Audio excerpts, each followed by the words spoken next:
A man says, I am a woman, and the whole world is expected to agree. That idea isn't new. It's 300 years old. And it started with one philosopher most people have never read. His name was Jean-Jacques Rousseau. And the idea he planted in 1762 didn't just survive. It conquered the entire Western world until it became the water we swim in without even noticing. I'm going to show you exactly how that happened. The full 300-year chain, thinker by thinker, using one of the most important books written in the last decade, Carl Trueman's The Rise and Triumph of the Modern Self. And if you're a Muslim watching this, wondering why your values suddenly feel alien to the world around you, stay until the end. Because this book explains that too, in ways its Christian author never intended. The book is organized into 4 parts. Think of it as a slow zoom. It starts with the philosophical framework, then it moves through 300 years of intellectual history, and finally it lands on the world you and I live in today, explaining exactly why it looks the way it does. Let's go part by part. Before Trueman can tell his story, he gives you 3 lenses to see it through. The first is Philip Rieff, a sociologist who argued that every culture is defined by what it forbids, what it considers sacred enough to protect. He called our culture a third world, one that has deliberately destroyed all sacred prohibitions, leaving nothing outside the individual's will. He called this state anti-culture, and he said it would be catastrophic.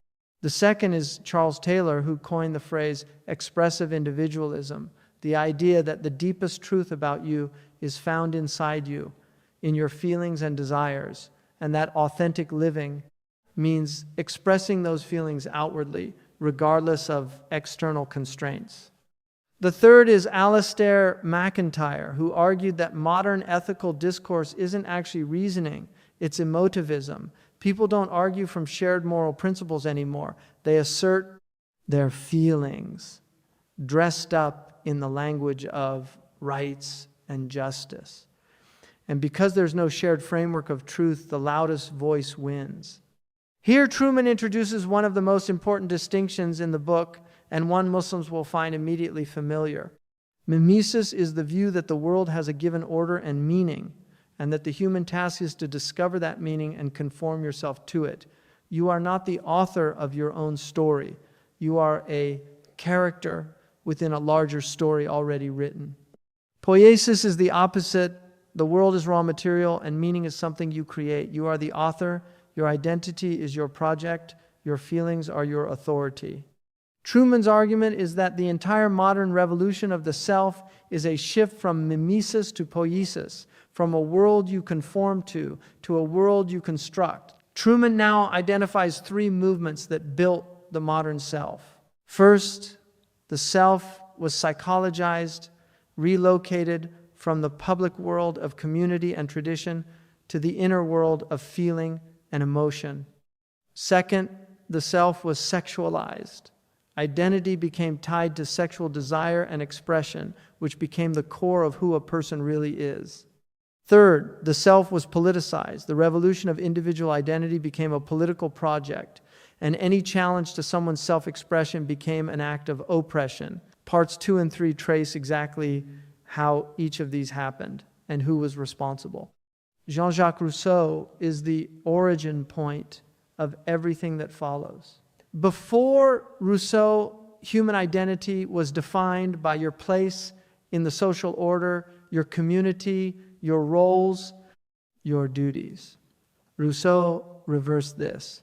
He argued that your authentic self exists before and beneath all social influence.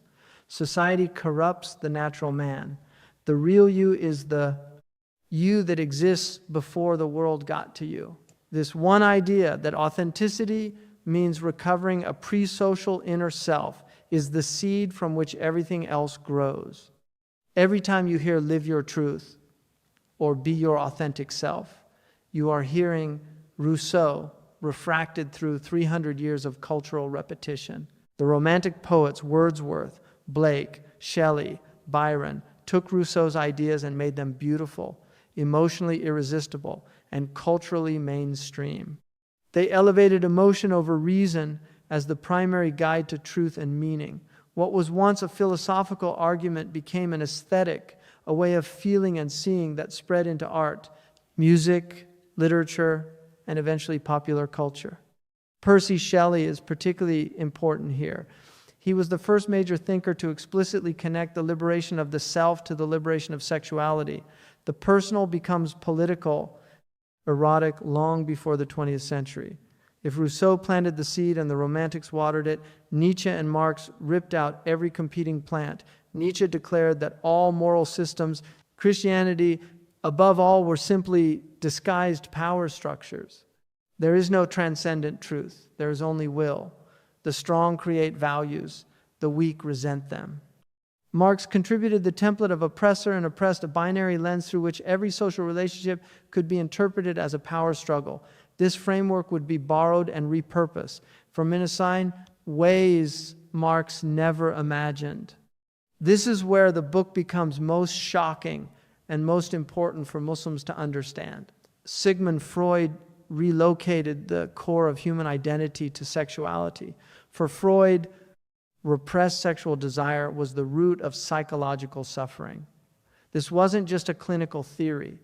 It was a new metaphysics of the self. Who you are, at the deepest level, is your sexuality. Wilhelm Reich, one of Freud's students, took this further. He argued that sexual repression was the mechanism by which political authorities controlled populations. Sexual liberation was therefore political liberation. Herbert Marcuse of the Frankfurt School synthesized Marx and Freud. He argued that capitalism maintained itself by repressing sexuality and that the revolution against capitalism had to include a sexual revolution. He is the direct intellectual ancestor of the 1960s counterculture and everything that followed it. Trueman's point is devastating. The sexual revolution did not erupt spontaneously. It was the product of a very specific intellectual genealogy stretching from Rousseau through Freud, through the Frankfurt School, a 200-year project of relocating human identity to the erotic. In part 4, Trueman shows us the world these ideas built. Our world. Chapter 8 documents the saturation of culture with erotic content from advertising to music to television and argues this is not random.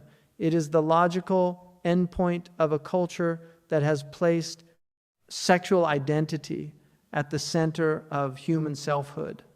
Pornography, he argues, is not an aberration of this culture.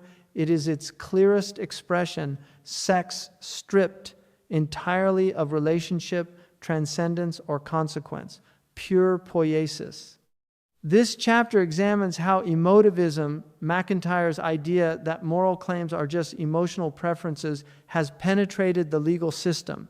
The landmark example is Planned Parenthood versus Casey, 1992, in which the U.S. Supreme Court wrote that liberty includes the right to define one's own concept of existence, of meaning, of the universe. This is poiesis written into constitutional law. Trueman ends his historical narrative here, and it is his most chilling chapter. He argues that transgenderism is not a sudden cultural mutation. It is the logical culmination of everything that preceded it. Radical autonomy over the self, the primacy of inner feeling over biological reality, the sexualization of identity, and the weaponization of psychology as political power. If the self is entirely self-created, if feeling is the highest authority, if the body is just raw material for personal expression, then the claim, I am a woman in a man's body, is not only coherent, it is inevitable. The opening question of this video now has its answer. Now, and this is where your channel adds something this book cannot provide on its own. Trueman is a Christian historian. His prescription at the end of the book is wise. Build tight-knit communities, maintain doctrinal boundaries, live as if you are a second-century Christian in a pluralist empire. But it is incomplete for us. because it does not engage what Islam actually offers as a total alternative framework. Let me put Trueman's diagnosis in Islamic terms.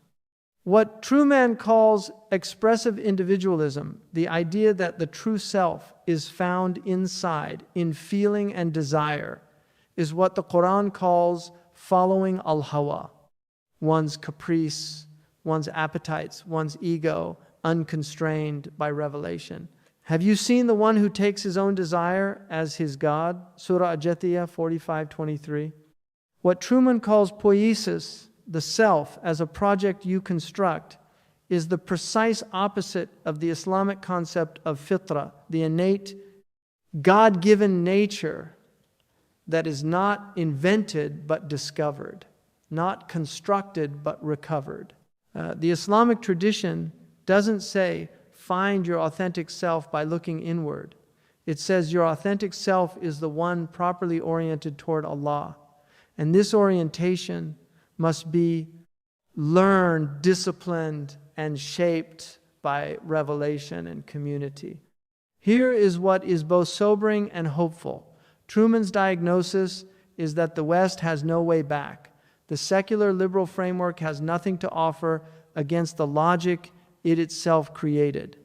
But the Islamic tradition, with its fixed concept of human nature, its complete moral framework, its communal structure of accountability, and its anchor in revelation, has not conceded these foundations. They are still there.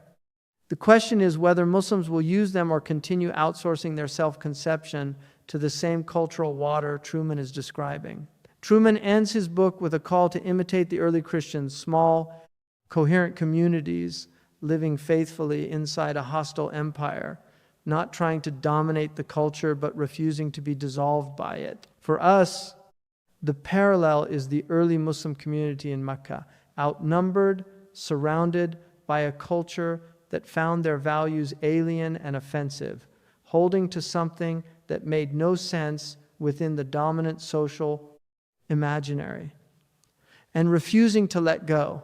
Understanding how the modern self was built is not an academic exercise. It is self-defense. You cannot resist what you cannot see. This book helps you see it. If this kind of thinking is what you came to this channel for, subscribe, share this video with someone who is confused about the world they're living in, and tell me in the comments, which thinker in this book surprised you the most? Rousseau, Nietzsche, Freud, or Marcuse?